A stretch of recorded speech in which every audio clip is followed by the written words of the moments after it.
സ്വർണ്ണക്കടത്ത് കേസിൽ UAE നിർണായകമായ നടപടി. മുൻ അറ്റാഷെ റാഷിദ് ഖമീസിനെ നയതന്ത്ര പരീക്ഷ UAE സർക്കാർ പിൻവലിച്ചു. നയതന്ത്ര ID UAE സംസ്ഥാന പ്രോട്ടോകോൾ വിഭാഗത്തെ തിരിച്ചേൽപ്പിച്ചു.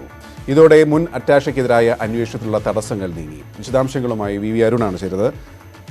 അരുൺ, എന്തുകൊണ്ടാണ് ഇത് അസാധാരണ നടപടിയാവുന്ന UAEയുടെ ഭാഗത്തുനിന്ന്? മാത്രമല്ല, ഇനി തടസ്സങ്ങൾ നീങ്ങുന്നതോടെ ഇനി എങ്ങനെയായിരിക്കും അന്വേഷണ സംഘത്തിന്റെ തുടർന്നുള്ള നീക്കങ്ങൾ?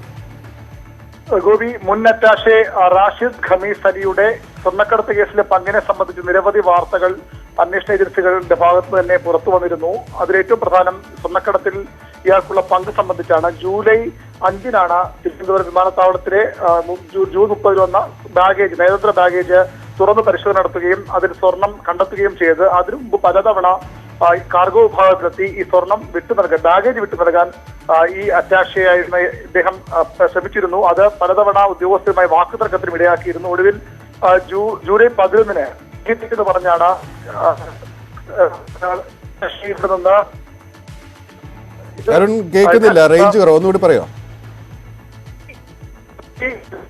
30-നാണ് തിരുവനന്തപുരം അന്താരാഷ്ട്ര വിമാനത്താവളത്തിലെ കാർഗോയിൽ നയതന്ത്ര ബാഗേജ് എത്തിയത്. അതിൽ സ്വർണമുണ്ടെന്ന വിവരത്തെ തുടർന്ന് കസ്റ്റംസ് ഉദ്യോഗസ്ഥർ തടഞ്ഞുവെക്കുകയും പരിശോധിക്കാൻ കേന്ദ്ര സർക്കാരിന്റെ വിദേശകാര്യ മന്ത്രാലയത്തിന്റെ അനുമതി തേടുകയും ചെയ്തു. അതിനെ തുടർന്ന് ജൂലൈ 5-നാണ് ഇത് പരിശോധിക്കുകയും സ്വർണം കണ്ടെടുക്കുകയും ചെയ്തത്.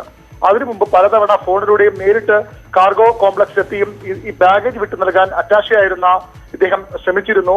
ഒടുവിൽ ജൂലൈ 11-ന് ഡൽഹിയിലേക്ക് ഇത് പറഞ്ഞ് തിരുവനന്തപുരത്ത് നിന്ന് അദ്ദേഹം മടങ്ങുകയും അതുവഴി ദുബായിലേക്ക് കടക്കുകയുമായിരുന്നു. ഈ കേസിലെ ഏറ്റവും പ്രധാനപ്പെട്ട പ്രതിയോ സാക്ഷിയായി മാറാൻ സാധ്യതയുള്ളയാളാണ് UAE തിരുവനന്തപുരം കോൺസുലേറ്റിലെ മുൻ അറ്റാഷെ റാഷിദ്.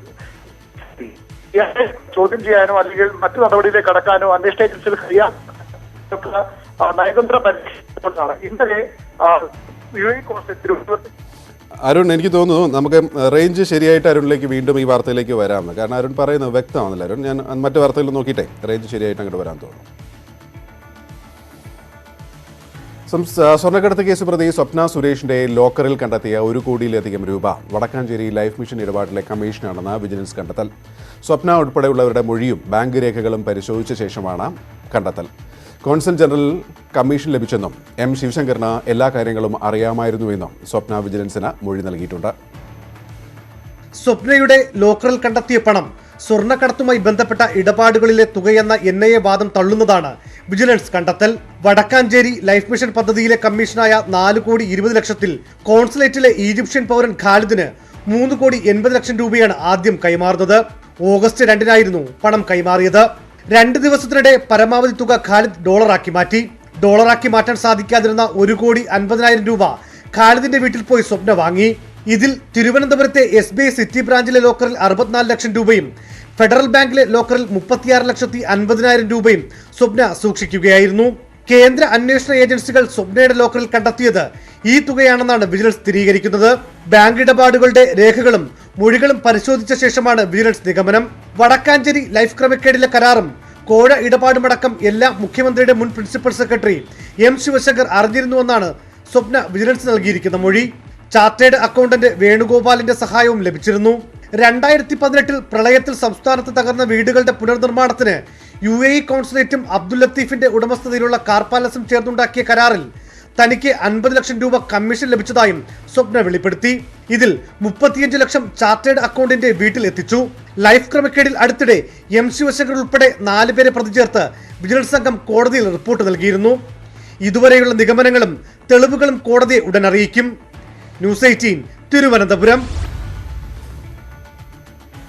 സ്വർണ്ണക്കടത്ത് വിവാദത്തിൽ ഓരോ ദിവസവും സർക്കാരിനെതിരെ ഗുരുതര ആരോപണങ്ങൾ ഉയർന്ന സാഹചര്യത്തിൽ CPM സംസ്ഥാന സെക്രട്ടേറിയറ്റ് യോഗം ഇന്ന് ചേരും. അന്വേഷണ ഏജൻസികളുടെ ലക്ഷ്യം സർക്കാരിനെ അസ്ഥിരപ്പെടുത്തൽ ആണെന്നാണ് കഴിഞ്ഞ ആഴ്ച ചേർന്ന സെക്രട്ടേറിയറ്റ് യോഗം വിലയിരുത്തിയത്. ഏജൻസികളുടെ രാഷ്ട്രീയ നീക്കങ്ങൾക്കെതിരെ പ്രതിഷേധ പരിപാടിക്കും ഇടതുമുന്നണി തീരുമാനമെടുത്തിട്ടുണ്ട്. 16-ാം തീയതിയിലെ പ്രക്ഷോഭത്തിന്റെ ഒരുക്കങ്ങൾ CPM വിലയിരുത്തും. തദ്ദേശ തെരഞ്ഞെടുപ്പ് പ്രവർത്തനങ്ങളുടെ പുരോഗതിയും ചർച്ചയാവും. സംസ്ഥാനത്ത് ഇന്ന് പരക്കെ മഴയ്ക്ക് സാധ്യത. അടുത്ത 3 മണിക്കൂറിൽ തിരുവനന്തപുരത്ത് ഇടിമിന്നലോടുകൂടിയ മഴയുണ്ടാകുമെന്ന് കാലാവസ്ഥാ നിരീക്ഷണ കേന്ദ്രം മുന്നറിയിപ്പ് നൽകുന്നു. മലയോര മേഖലയിൽ മഴ ശക്തമാകാൻ സാധ്യതയുള്ളതിനാൽ ജാഗ്രത പാലിക്കണമെന്നാണ് നിർദ്ദേശമുള്ളത്.